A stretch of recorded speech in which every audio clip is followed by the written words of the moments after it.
guys! Welcome back to our channel. If you're new here, we're Sans and Airy and we have been living and working in China for just over a year now. And today we are celebrating our 1-year anniversary of our YouTube channel. And we've just hit 10,000 subscribers. Woo! We honestly can't thank you guys enough for all your love and support over the last year. Having 10,000 friends following along on our journey is just absolutely mind-blowing. And we are so grateful for each and every single one of you guys. Thank you. And we've had some of the most incredible adventures living in China here so far. Seriously, it's been wild. Wild. We visited the most cyberpunk city in the world, hiked the famous Avatar Mountains, and even explored a 2,000-year-old ancient village built on a waterfall. We saw pandas in Chengdu, explored one of the most futuristic cities in the world, relaxed in 24-hour spas, got sushi delivered by drone, felt like we were in a literal movie inside the bookstore in Chengdu, and even saw the famous bamboo lights in real life. We've experienced different cultures, tried so many new foods, made amazing friends, and traveled to beautiful neighboring countries including Thailand, Japan, Malaysia, and Indonesia. I actually can't believe how much we've seen and explored in the past year living here. We're honestly so grateful for it all, and we can't wait to see what lies ahead.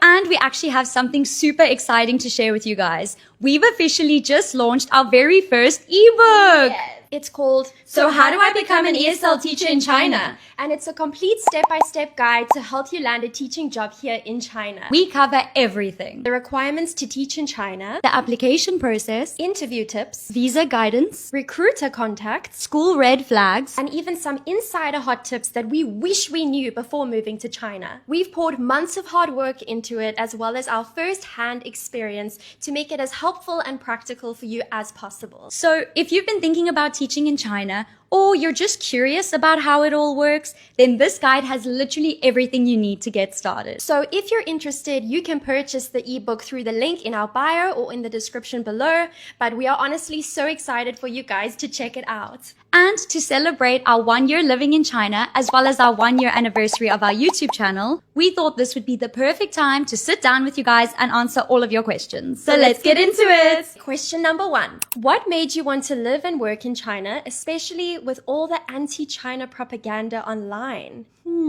That's a great question. So actually, before moving to China, we lived in South Korea for a year where we taught at an English private academy. But it was a really tough working environment. We had long hours from like 9 a.m. till 6:40 p.m. with only a 30-minute lunch break. And we were teaching like 10 lessons per day. Yeah, Shit. And we were teaching like 10 lessons per day. So we were really burnt out, to be honest. And one of our co-workers in South Korea said that he used to teach in China and it was way more relaxed. You know, he was telling us how he got 2-hour lunch breaks and lots of vacation and he wasn't feeling burnt out. So that got us curious. We started doing our own research, and we actually got in contact with some teachers that were living in China and working at the time, and they honestly just had great and positive things to say about China. So we decided just to look past all the anti-China narratives that are spread online, and we wanted to come and experience it for ourselves. And honestly, it was one of the best decisions we've ever made. Absolutely. Okay, next question. Why didn't you choose Japan or Korea instead of China? Is it because China pays better? That's fair. We get this question a lot. So since we have already lived in South Korea, we wanted a new adventure, and we did consider Japan, but honestly, we just felt like China was the right fit for us. And it wasn't just about the pay, although the salaries here are quite competitive. But it was more about the work-life balance. You see, in South Korea and Japan, you only get about like 10 days of vacation per year. Yeah, I know. But here in China, we get almost 3 months of vacation per year. 3 months! And like I said previously, the lunch breaks were super short in South Korea, and I believe in Japan it's the same. Whereas here in China, we currently get a 2-hour lunch break. So we actually have time to rest, travel, and enjoy life outside of work. And you know, it also helps us, you know, put more of our effort into our work because we're well rested and we can give it our all. Exactly. It's all about the work-life balance, baby. Exactly. Okay, next question. So, how did you guys get a job at the same school in China? This question we also get a lot. Well, honestly, it's a lot simpler than you think. We told recruiters that we would like to be at the same school and that it was a non-negotiable. So we kept reaching out to recruiters and only looking at positions that had 2 spots available. And that's how we landed our position. And we just didn't take no for an answer. Okay, next question. So what's your favorite city in China? Ooh, that's a tough choice. That is. Honestly, there's so many beautiful cities in China. It's hard to pick just one favorite. But if we had to pick one, okay, I know. Why don't we count down from 3 and then you choose your favorite city and I'll choose mine and let's see if we say the same one. I have a feeling we have the same favorite city. I think okay. So. 3, 2, 1, Chengdu. Hey, yes. Okay, nice. We have the same favorite city. I thought so. Yeah, for good reason. Okay. Well, what's your reasoning? Because I know my reason. I know my reasoning. Okay, let's do a countdown again. Okay. 3, 2, 1. Pandas are there. Yeah. They're on our fridge too. Yeah, it's true. We have so many panda magnets on our fridge, so we do love them. It's not just the pandas that we love about Chengdu. The city itself is so laid back and chilled, and honestly, there's so much to do and see. Like, we saw these beautiful bamboo towers. It's a water fountain that lights up at night. We saw this beautiful temple that's built over a bridge, and the water flowing under lights up, so it's luminescent blue. We saw this fairy tale bookstore, which was like, wow. And they have the most beautiful tea gardens, where we tasted some of the most delicious teas, and we even bought some. Honestly, Chengdu just has our heart. And it was mostly the pandas. I won't lie. I'm biased. I love them. Okay, next question. Do you feel safe in China, especially as foreigners who don't speak fluent Mandarin? And what is your impression of Chinese citizens in terms of their manners and etiquettes? I heard a lot of them spit everywhere.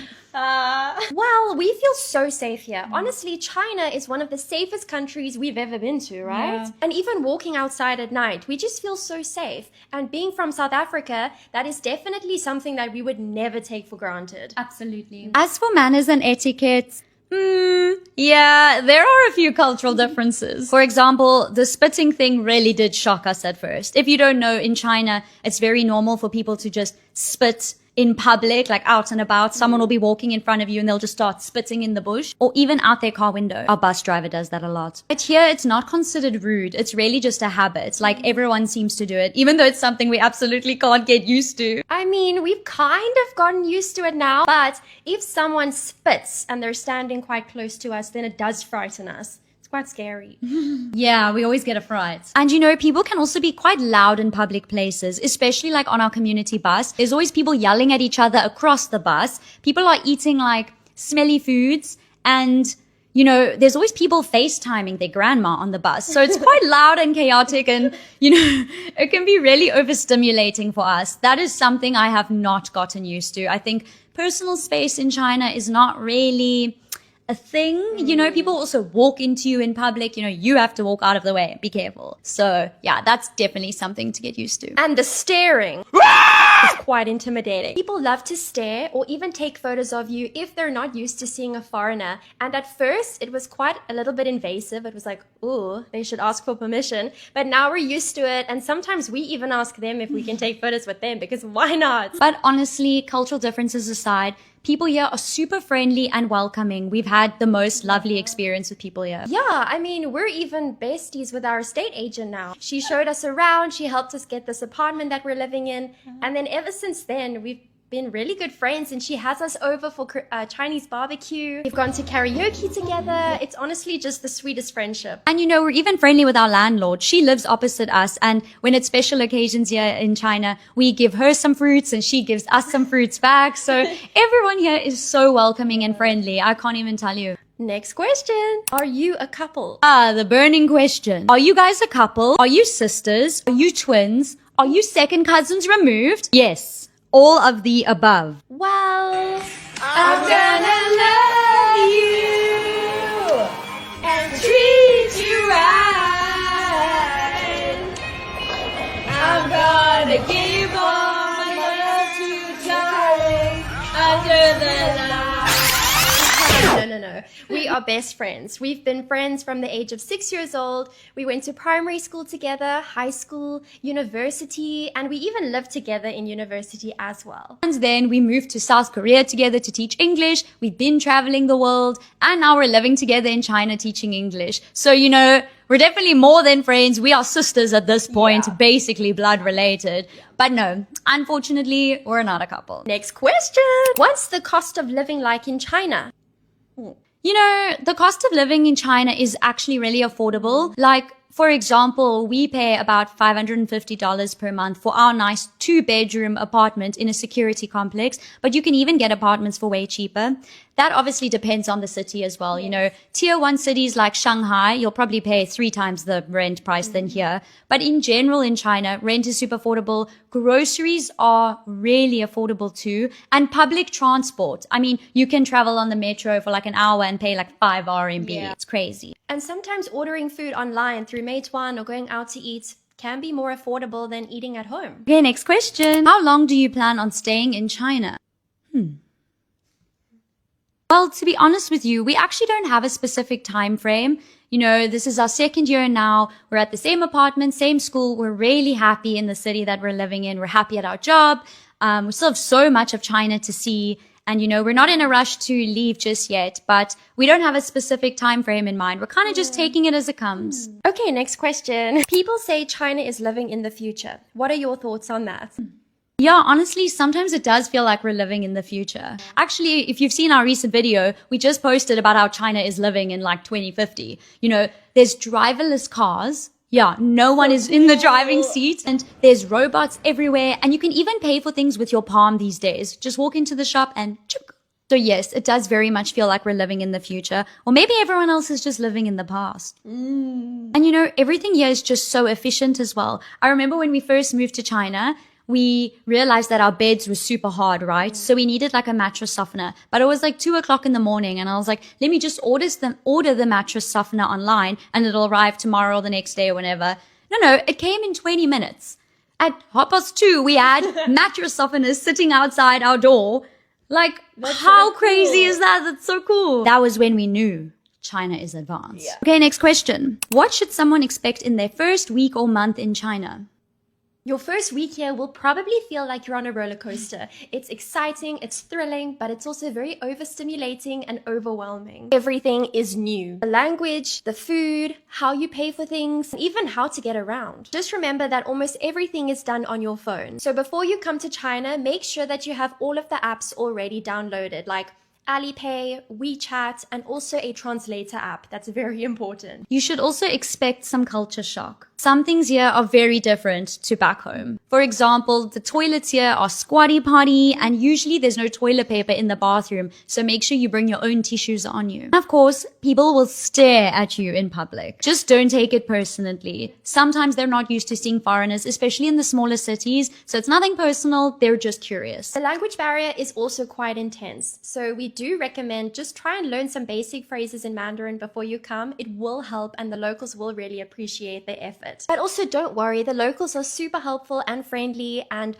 after your first month, you will feel a lot more confident, and you'll definitely have some amazing stories to tell. Oh, but hot tip. When you are learning Mandarin, just really take note of the different tones, because I have a story for you. In my first week moving to China, we had like an open day with the parents to meet everyone and introduce ourselves. I think it was literally my 3rd day of living in China. And I thought, it would be really cute of me to introduce myself in Chinese. You know, I'm sure the parents will appreciate it. So I learned how to say, hello, my name is Sonia. I'm from South Africa. I will be the English teacher of this class. But little did I know, my tone was slightly off and my pronunciation was very off. So I should have said, Wat Yao Sonia, which means my name is Sonia. But I accidentally said, Watch out, Sonia, which means, what the, Sonia. Oh no. So when introducing myself, I accidentally said, hello everyone, what the, Sonia. And they all laughed and I thought, they think I'm so cute for saying, hello everyone, my name's Sonia in Chinese. No, I only found out 2 weeks later that I was accidentally swearing at about 60 parents in my classroom. So They'll never forget you. They'll never forget me. Next question. How should I approach finding accommodation before moving to China? Okay, I know this one can feel quite stressful, but don't worry too much about it because your company or your school should help you out with this beforehand. But to be honest, we actually recommend rather just booking a hotel or Airbnb for your first week or 2 when coming to China and rather sort your accommodation out when you get here. I know some people like to organize their accommodation before even moving to China, but then you're not going to be able able to see what it looks like in real life and test it out and make sure that everything works. So rather play it safe and get it when you're here. I promise you there's more than enough accommodation available. You don't need to worry about it running out. And then at least you can choose the best apartment for you once you're here. And when you are apartment hunting, don't forget to ask about things like utilities, your internet, and all the other bills, because sometimes there's an apartment tax on your place that's not included in the bills, and you might only find out about it at a later stage. Well, that's all the questions for today. If you guys do have any other questions, please feel free to leave them in the comments down below. And if you guys enjoyed watching this video and listening to all our answers, please don't forget to give it a like and subscribe to our channel to stay tuned for future content. Otherwise, for now, bye besties!